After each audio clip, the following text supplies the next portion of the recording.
do ổ cắm điện này. Rồi mình sẽ đấy, màn hình là bị nhấp nháy.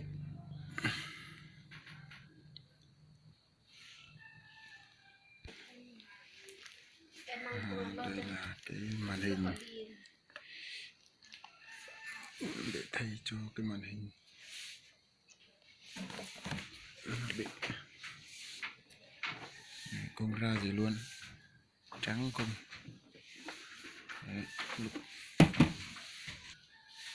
còn các bàn phím nữa mình sẽ test thử.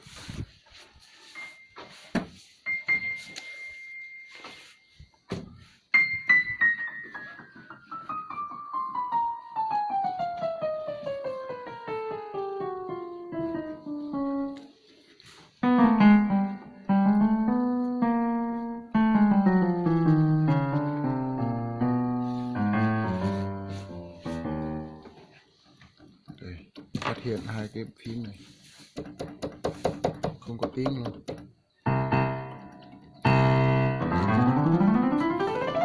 Ok, mình sẽ làm hai cái này nữa.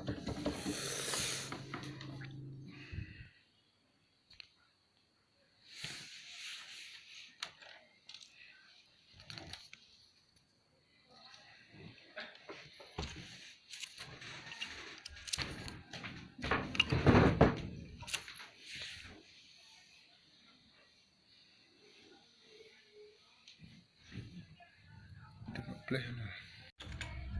Đây nhé.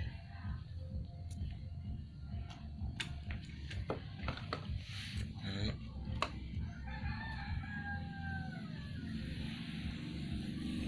Bây giờ mình sẽ tháo cái này để cho mấy hàn thay cái này.